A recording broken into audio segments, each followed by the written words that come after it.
Good, it might be afternoon for you, it might be evening, but I'm just going to say good evening, church. This is a Wednesday, and it's time for another Wow Time, and probably this lesson might be a little shorter than other lessons have been.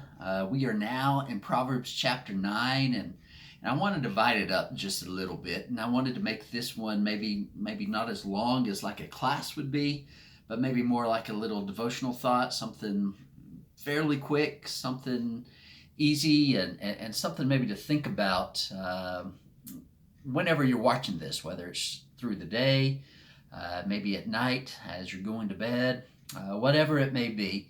I think there's some wisdom here that we can gather at the first part of chapter 9 as we're going to be looking at verses 1 through 6. Before we get started with that, I hope and I pray that you are having a great week so far and that our God has blessed you in amazing ways.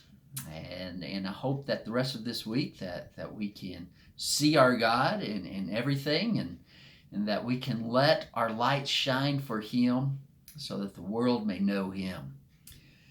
All right, wisdom. As we've been talking about, and of course as the book of Proverbs talks about as well. Notice verse 1 of Proverbs chapter 9. It says, wisdom has built her house. She has hewn her 7 pillars. Okay, here we see that wisdom is a house builder. Okay, not a physical house.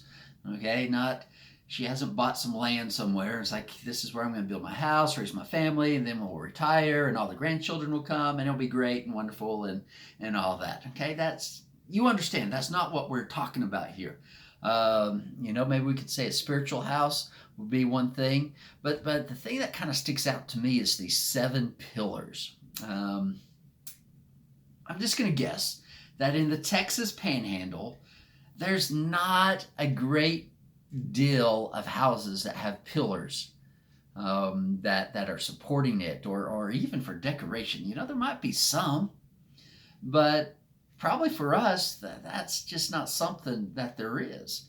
And scholars have debated about what these 7 pillars represent. And my friend Stan Mitchell in his book, The Wise Get Wiser and the Foolish More Foolish, said that maybe they're a little creative in their thinking and trying to figure out what these 7 pillars mean. I don't think it necessarily represents anything in particular. Maybe it represents completion.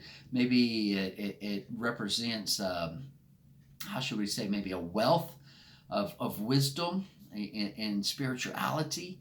But her house is not this little shack that is made out of cardboard and sticks and leaves. It's not something that can easily be blown down. It's not something that's going to be easily destroyed. No, she has built this house. She has built this house well. It is impressive, if you will. I think that's kind of the main thought that is we're trying to get across here. And verse 1 is as well. And notice verse 2. She has slaughtered her beast. She has mixed her wine. She has also set her table. So this house that she has, inside this house, she has prepared a meal that is not just for her, but a meal that she wants to share. And it's not just a simple meal. It's not, let's go see what's in the freezer. Oh, look, here's a TV dinner. We're going to pop that in the microwave, and anybody that wants to partake, enjoy. That's not the kind of meal that we're talking about here. Notice, she has slaughtered her beast. She has mixed her wine. She has also set her table. She is the one that is doing it. She is the one that has gone out and gotten the main course. She is the one that has mixed the wine that is to be drank. She is the one that has set the table. She has prepared a feast to be enjoyed. And it's not a simple feast, but it is a feast of great benefit. And notice verse 3. As I said, she doesn't want to just have this meal all by herself. It says she has sent out her young women to call from the highest places in town. As we've talked about in the previous chapters here in Proverbs, we've seen wisdom do this. Wisdom is not hiding in the corner going, please come to my house.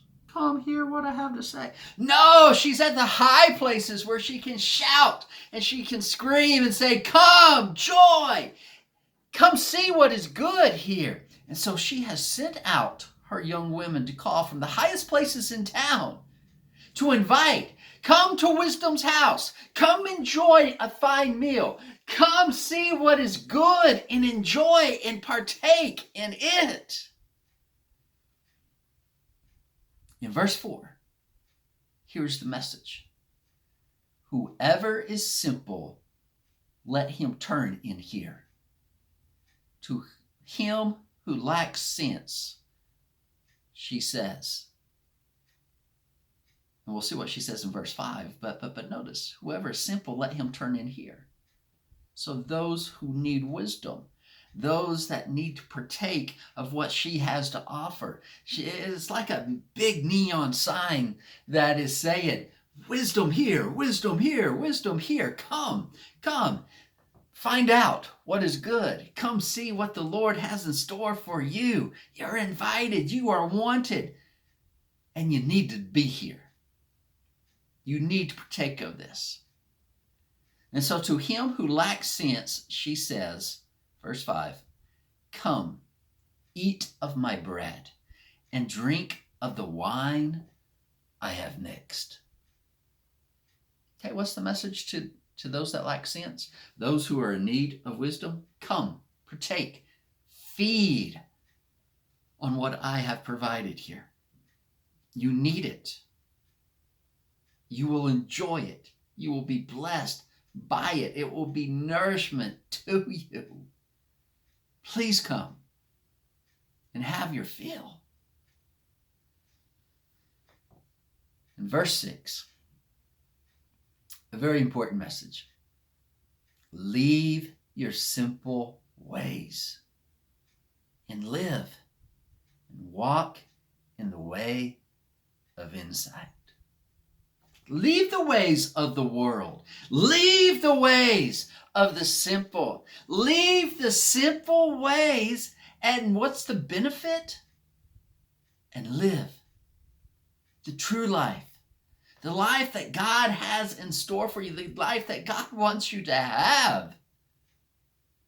And walk in the way of insight. When you come, Wisdom's saying this. Wisdom's saying, when you come to my house, you partake of a great meal.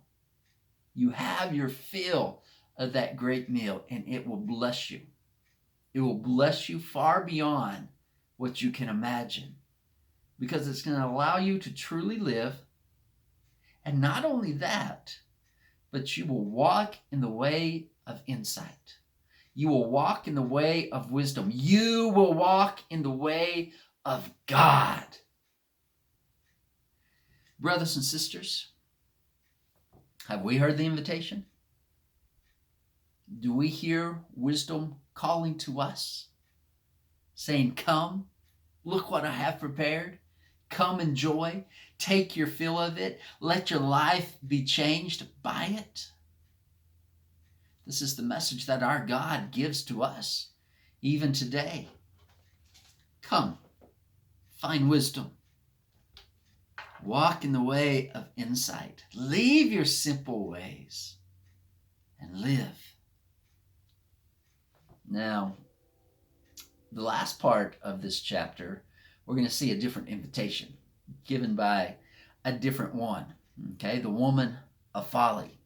And the message that she has, the invitation that she gives, which is quite different, really, than the invitation that wisdom gives us here.